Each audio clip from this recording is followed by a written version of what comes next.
Right, so we're going to get this front end on. Everything's prepped with the car now. Yeah, so this is a front end kit from Ball Motive Mini. I think it was £283. It is obviously a non-genuine kit. The genuine kit is about 486. So it's not quite half the price, but it's not far off. So there's a big difference on prices. And for that, obviously, you get a pair of wings, front panel, and a pair of A panels. They are a bit of a mix and match. So these wings are made by an Italian company called Rebo. They're obviously in this eco sort of primer. One of the viewers contacted me and left a comment and said they're actually quite a good company. They make panels for Fiat 500s and that sort of thing. The A panels are Magnum.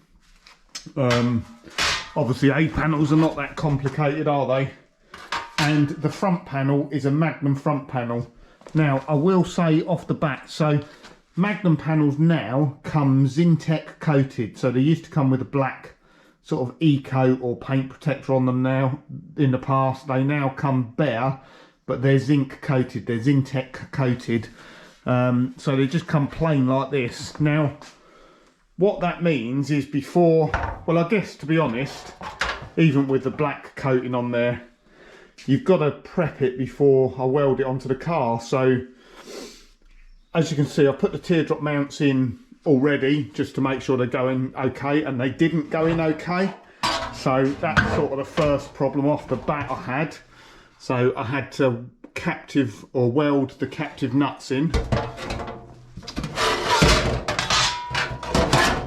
So that's the first issue I've had. As I say, when it comes to prepping it, areas like this behind there, that I need to paint that now. I need to get something on there, because once it's on the car, I'm not going to get up inside there. So probably sort of underneath the panel here, this bit along here and inside here, I'm going to try and do off the car. Obviously, once it's on, bits inside here I can paint once it's on the car. But yeah, it's going to be a bit of a challenge. I'm sure it is. Heritage panels aren't perfect, to be honest, but these Magnum ones, you get what you pay for. The Heritage panels, like I say, some cases they're twice the price. So what I don't like about these Magnum ones is just the pressing's poor. It's not great. You get all these ripples and marks down the bottom here that you wouldn't get in a Heritage panel. There's sort of creases on the corner here that I don't know whether that's visible or not, so you can certainly feel it. And it's just a poor pressing, to be honest. It's not a one-off. I mean, they would have, when they stamp this out, they won't tool up to make one or two. They'd have probably done hundreds of these in one go. So there'd be hundreds that have like got these ripples down the bottom and the creases in the corners. It is what it is. I knew that it needed a little bit of fettling. That's part of the challenge, to be honest.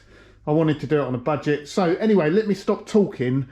Let's get into getting it on. Now, the way I'm going to do this, the first thing I'm going to do, because all the front was never aligned that well on the car to begin with, I'm going to put the doors on, and I'm just going to roughly tack the A panels in place so the gap's right with the door. And then I'm just going to try and work forward from there and see how we get on. So first job, get that door back on.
Right, the next thing I've done, and I've not gone back mad. I know you might be watching this thinking, Keith, the car's blue. Why have you painted that black?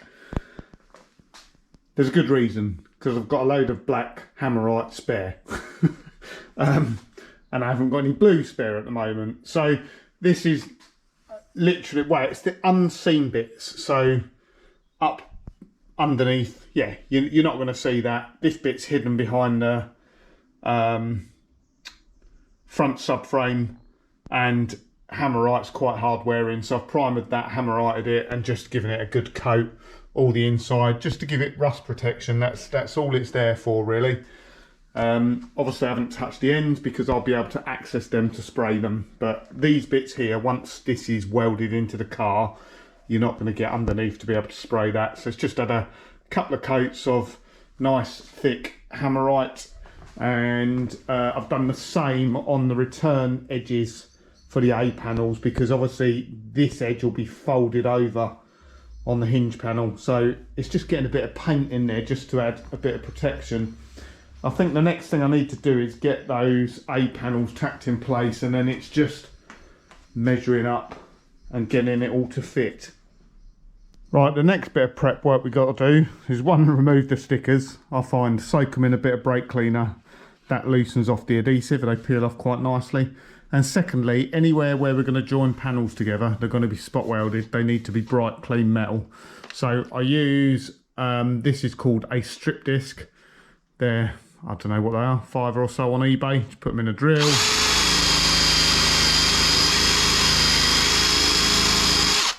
And they are very effective at removing the paint without removing any metal. So we'll get all that done. Once it's cleaned off the bright metal, then it'll have a bit of weld through primer on it, and then that'll be, well, we've got to do that with all the panels. So that's our panel all cleaned up now. You kind of forget how many places you have to clean, because you have to do all the inside as well. Inside, outside, up behind the headlights here. I'm not sure if I'm going to get the spot welder in there. I'm sure Mark's gets in there okay, so I might have to borrow Mark's if mine is too big and bulky. Next thing, I just got to give this a bit of panel wipe, and then a bit of weld through primer on it. So that's our wing, nicely weld through primed now. That is pretty much ready to go on the car now. I'll wait for that to dry. And one of the other things we've got to do is, obviously we're going to be spot welding along this join. You need to make sure it's perfectly clean underneath here as well. So I have been using the old strip discs. When they get worn out, keep them, because it allows you to get right up inside the corners for cleaning off. I've been using strip discs and a wire wheel to clean that up, and it's difficult to see what sort of progress you're making and whether it's working. So what I actually do is, I've got a mirror and I can go along and just have a look and make sure it's nice clean metal all the way along. And when I come to spot welding it, what I actually do is I do and try and do in between the old spot welds. So I don't spot weld in the same place, I try and do the gap in between. Right, so the next step is, as you can see, I've fitted up the front end, just to check everything. So I've put the teardrop mounts in, and I've bolted the teardrop mounts to the front subframe now. That allows me to go along and just check, like this bit of welded in here is too big at the moment. So you might be able to see I've marked a line on there. I need to trim that back. And it's also just to make sure these tabs inside line up okay. The ear on the bottom, as you can see on this side, I need to trim up the inner wing a little bit on the bottom there.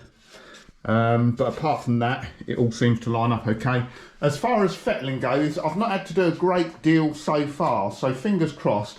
I've had to clean up these edges a little bit. These ripples were all sort of sitting proud, so I've used the hammer and dolly and beaten them down a little bit.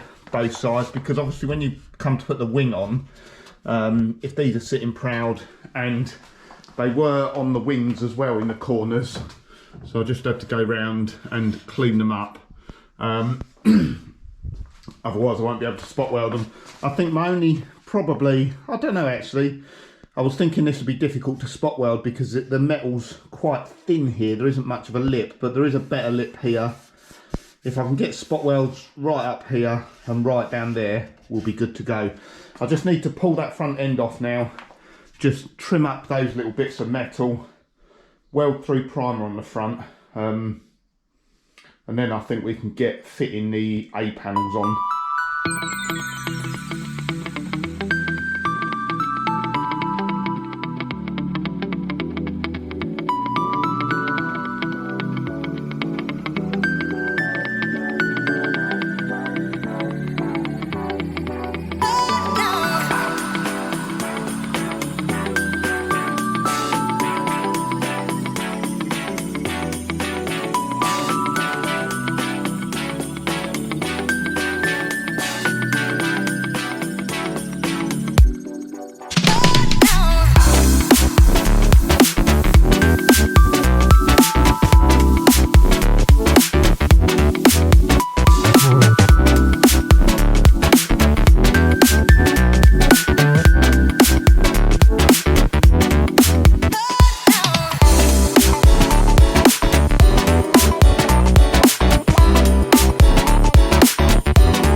Right, so that's that first A panel done. I've tacked it at the top, and we've just got 3 spot welds at the bottom.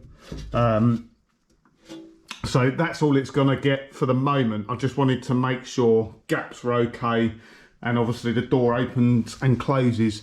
The gap is probably, I don't know actually. I've got a shim in the top and the bottom, so I've got some adjustment if I want to adjust, but it's okay to me. It's slightly out of the top, but what happens when you fold that lip completely, it can change the gap slightly. So I've just gently folded over at the moment, and the reason I only gently folded it over was because if it's not right and I've got to take this off again, I've just got a weld to grind out at the top and just a couple of, or 3 spot welds at the bottom, so I can take it off again quite easily. But I've just refitted the door. It's just really important to check you've got clearance, because as you can see, that is pretty close there. But once we get the rest of the front end on, I can start fiddling around with gaps and that sort of thing. In fact, it's really close here, this bit here. Down the bottom, we've got plenty of clearance, and at the top we got plenty of clearance, but in the middle there, it's very close. Not touching, there is a gap there, but like I say, you do have shims you can play around with, and my gap at the back is fine as well. So if I need to move things around a bit, I can do. Now, I've just got to do the same on the other side. Right, I think we're at the bit we've all been waiting for. All the prep work's done. Both hinge panels, A panels are on now. Refitted the doors. The gaps are fine, the doors open and close fine. I've sort of 3/4 folded them, because before I finally fold them, I'll spray some, get some paint up in between, and then finally fold them and close them shut. Yeah, let's just get into it.